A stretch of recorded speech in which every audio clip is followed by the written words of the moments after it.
1008 श्री महावीर भगवान की 20वीं सदी के प्रथमाचार्य चारित्र चक्रवर्ती आचार्य श्री शांति सागर जी महाराज जी की, परम पूज्य आचार्य श्री वीर सागर जी महाराज जी की, परम पूज्य आचार्य श्री शिव सागर जी महाराज जी की, परम पूज्य दीक्षा गुरुवर्य आचार्य श्री धर्म सागर जी महाराज जी की, परम पूज्य आचार्य श्री अजित सागर जी महाराज जी की, परम पूज्य शिक्षा गुरुवर्य आचार्य कल्पश्री सुत सागर जी महाराज जी की, श्रीमद् जैन धर्म की।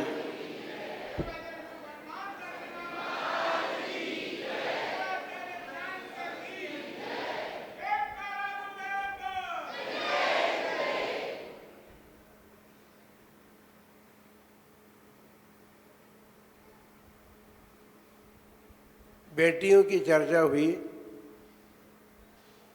बेटियों के लिए चर्चा नहीं हुई, हम तो ये कहते हैं सारे महिला समाज के लिए चर्चा हुई। और महिला समाज भी किसी दिन, वो भी तो बेटियां ही थी जो आज बेटियों को साथ लेकर के आई हैं।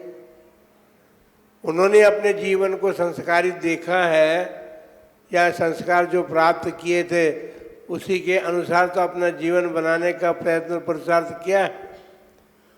वर्तमान समय में आपकी बहुत बड़ी जिम्मेदारी है कि आप अपनी बेटियों को अपने जैसा सुसंस्कारित जीवन बनाने का प्रयत्न करें। वो तभी संभव है जब आप अभी भी अपने जीवन को सुसंस्कारित करने का प्रयत्न करेंगे। इसलिए उसकी बात तो नहीं, आज हमसे एक प्रश्न किया गया है।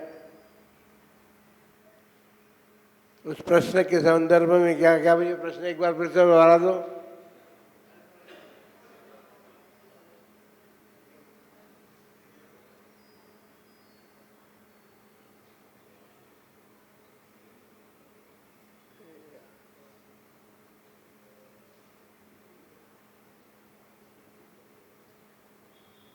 गुरुदेव, मेरा नाम नमोस्तु गुरुदेव, मेरा नाम अतुल जैन है। मैं फार्मेसी कर रहा हूँ। मैं उदयपुर राजस्थान से हूँ।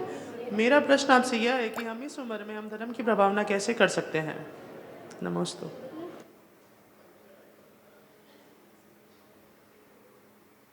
धर्म की प्रभावना के लिए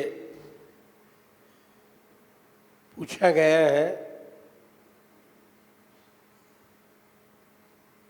और धर्म की प्रभावना के लिए सबसे पहली बात तो हमारी ये है कि धर्म को धारण करने से हम में वो शक्ति और सामर्थ्य होगी कि हम धर्म प्रभावना कर सकेंगे। पहले तो स्वयं धर्म धारण करें, धर्म के सिद्धांतों को समझने का प्रयत्न करें, धर्म के साथ साथ वर्तमान में उन धर्म के सिद्धांतों को किस प्रकार मॉडिफाई किया जा सकता है उस पर विचार करके आप अपने जीवन को धर्म में बना करके धर्म की प्रभावना कर सकते हैं। हमारे शास्त्रों में, हमारे आचार्यों ने, हमारे भगवंतों ने धर्म का जो स्वरूप बतलाया है, वो धर्म को धारण करने से हम प्रभावना की बात कर सकते हैं, प्रभावना की योग्यता प्राप्त कर सकते हैं। जो भी इस बात को धर्म प्रभावना को करना चाहते हैं उनके लिए कहा गया है कि धर्म प्रभावना के लिए वे दान, तप, जिन पूजा और विद्यार्थी के अतिशय से धर्म की प्रभावना कर सकते हैं। विद्या का अतिशय का मतलब है जो वर्तमान में लौकिक शिक्षा का अतिशय दिखाई दिया जा रहा है, उससे संदर्भित बात नहीं है। यहाँ तो धर्म शास्त्रों के ज्ञान से बात है, क्योंकि अनेक विद्वानों ने धर्म की प्रभावना की है। कर रहे हैं, करते हैं। धर्म प्रभावना के लिए हमें सोचना होगा अपने जीवन को हम कैसा बनाएं, क्योंकि जैसा हम जीवन जिएंगे वैसा ही हम दूसरों को दे सकेंगे, बता सकेंगे। इसलिए सबसे पहले तो अपने जीवन को धर्म के अनुरूप बनाने का प्रयत्न करें। धर्म के जो बात जो शास्त्रों में कही गई है, जो भगवान ने बताई है, उन धर्म के सिद्धांतों को अपने जीवन में अपनाने का प्रयत्न करें। वर्तमान का वातावरण ऐसा दिखाई नहीं दे रहा है कि सब लोग अपने जीवन में धर्म के उन सिद्धांतों को अपना ही रहे हों, ऐसा सर्वथा नहीं देखा जा रहा है। बहुत से लोग ऐसे हैं जिन्होंने अपने जीवन को धर्म से बहुत दूर ले जा कर के स्थापित किया है। ऐसा लगता है वर्तमान में पाश्चात्य संस्कृति के साथ भौतिक युग में आप जी रहे हैं और भौतिकता आपके जीवन की प्रधानता हो गई है। इसलिए आपने धार्मिकता को छोड़ दिया है, धार्मिकता के सिद्धांतों को छोड़ दिया है। मानवता के जीवन में आप नहीं जी रहे हैं, आपके जीवन में मानवता भी नहीं दिखाई देती है। जिन्होंने धर्म को धारण किया है, धर्म आप श्रवण भी कर रहे हैं, गुरुओं की संगति भी करते हैं, लेकिन सबसे बड़ी बात तो ये है कि धर्म प्रभावना के लिए वो कार्य हमें अपने जीवन में करना है जिससे धर्म की प्रभावना होती है।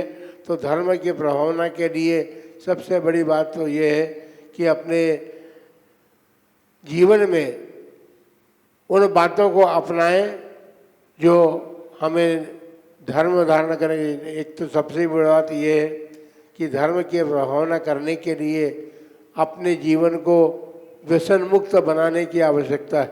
आज का युवा जो है वह व्यसनों की तरफ उसका झुकाव बढ़ता जा रहा है और हम तो समझते हैं कि व्यसनों की देन जो हमारी युवा समाज में आ रही है या समाज में आ रही है, उसका सबसे बड़ा कारण तो जो है मीडिया है और जो टेक्नोलॉजी के मीडिया हैं उनके माध्यम से ऐसे प्रसंग प्रस्तुत किए जा रहे हैं जिनके कारण जीवन में बहुत बुराइयां आती चली जा रही हैं। और बुराई जिसके जीवन में, वो धर्म की प्रभावना कैसे करेगा? धर्म की प्रभावना के लिए तो जीवन को स्वच्छ निर्मल बनाना पड़ेगा।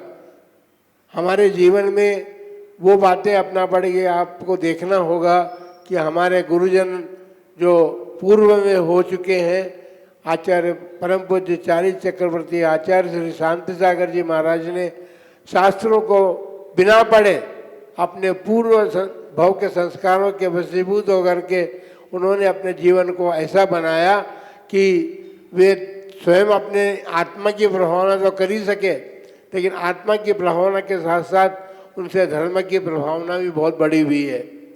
उन्होंने सारे देश में लगभग विहार करने के साथ साथ धर्म की प्रभावना के उन सिद्धांतों को केवल जैन समाज को नहीं, अजैनों को भी उन्होंने बताने का प्रयत्न किया है। और सबसे बड़ी बात तो ये है कि उन्होंने जो जिनेंद्र देव हैं या हमारे भगवान हैं, उनकी भक्ति करने का एक बहुत बड़ा काम उन्होंने किया था। जब अन्य देवी देवताओं की भक्ति का प्रभाव समाज में आ गया था तो उन्होंने देखा कि इससे तो धर्म की प्रभावना नहीं होगी, तो उन देवी देवताओं को न रख करके या नहीं पूज करके अपने जीवन को सम्यक दर्शन की तरफ मोड़ने का प्रयत्न करें, क्योंकि मिथ्यात्व एक ऐसा बड़ा शत्रु है हमारा जो हमारे आत्मा को दुर्गति का पात्र भी बना सकता है, बनाता है और उसमें उलझ करके व्यक्ति अपने स्वयं को, अपने धर्म को, अपने देव को, अपने शास्त्र को भूल जाता है और उसके कारण वह वो बात नहीं अपने जीवन में अपना पाता जो उसके जीवन को उत्थान करने वाली है और आपके जीवन के उत्थान यदि होगा तो फिर धर्म की प्रभावना भी होगी। जो अपने जीवन को धर्म में बनाते हैं उनसे अपने आप प्रभावना होती है। अपन सभी जानते हैं, आप नई पीढ़ी के लोग तो अभी नहीं जानते हैं, पुरानी पीढ़ी के लोग बहुत कम रह गए हैं, लेकिन जिन्होंने आचार्य शांति सागर जी महाराज को देखा है उन्होंने कितने लोगों को प्रभावित किया, अपनी चर्या से, अपने आचरण से उन्होंने प्रभावित किया। उन्होंने परम पूज्य आचार्य श्री वीर सागर जी महाराज जो उनके प्रथम शिष्य बने, वो सबसे बड़े सुधारवादी विचारों के व्यक्ति थे।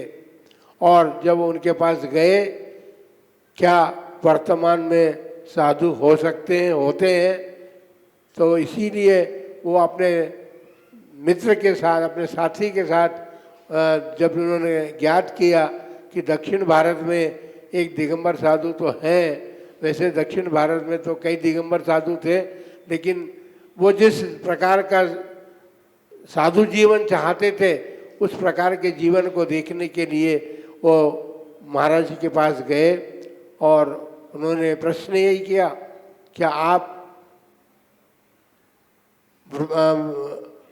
जो चतुर्थ काल के साधु जिस प्रकार की चर्या रखते थे, पालन करते थे, वैसा करते हैं क्या? देखिए कितना सुंदर उत्तर दिया था उन्होंने। क्योंकि समय एक अपना बहुत बड़ा वो होता है, उस समय ये पंचम काल की बात है, अपन तो महाराज को पंचम काल में हुए थे, चर्या जरूर उनकी शास्त्रों के अनुकूल थी और ये कहा जाता था कि चतुर्थ काल की चर्या का पालन उन्होंने अपने जीवन में किया, ध्यान वे करते थे। तो वस्तु स्थिति है कि जो भी धर्म की प्रभावना करने का मानस रखते हैं उनको अपने जीवन को पहले धर्म में बनाना होगा। सबसे मुख्य बात तो यही है, जिनका जीवन धर्म में होगा उनके जीवन को देख करके लोग प्रभावित होंगे और प्रभावित होकर के अपने जीवन को ऐसा बनाने का प्रयत्न करेंगे। हमारे जीवन में हम अभक्ष भक्षण, रात्रि भोजन आदि जो बातें हमने अपना रखी है, ये जिन लोगों ने भी अपना रखी है, हम सबकी बात नहीं कह रहे हैं, क्योंकि जिनके जीवन में ये है वो खासकर युवा पीढ़ी को तो इस बात का बड़ा भारी ध्यान रखना होगा कि पहले अपने जीवन में इन बुराइयों को दूर करने का प्रयत्न करें और आप अपने धर्म जीवन को धर्म में बना करके धर्म की भावना कर सकते हैं। दूसरी बात ये है, शास्त्रों को पढ़ करके और उस ज्ञान के द्वारा हम धर्म की प्रभावना करने में अपना योगदान दे सकते हैं। बहुत सारी बातें ऐसी हैं जिनके लिए अभी वर्तमान की पीढ़ी को तो बहुत कुछ कहा जा सकता है। उसने तो अपने जीवन में वो बातें भी अपना रखी हैं जो कि अपनाने योग्य नहीं थी।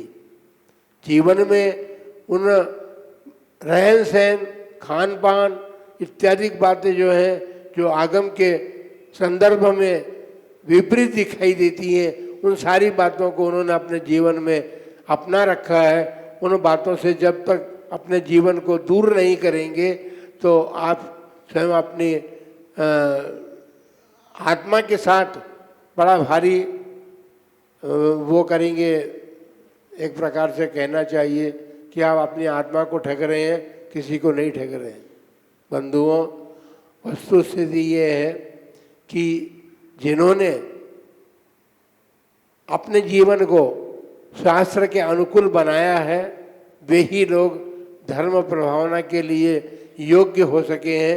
आज आपके जितने साधुजन हैं जो धर्म के मार्ग पर चल रहे हैं, परम पूज्य आचार्य शांति सागर जी महाराज ने जिस मार्ग को बनाया था, बताया था, उस मार्ग को वर्तमान के समय के अनुरूप यथावत अपनाने का प्रयत्न और पुरुषार्थ करके आज हमारे साधुजन जो हैं वो सब प्रभावना, धर्म प्रभावना के कार्य कर रहे हैं। धर्म प्रभावना के कार्य के लिए धर्म छोड़ करके धर्म प्रभावना नहीं की जा सकती है।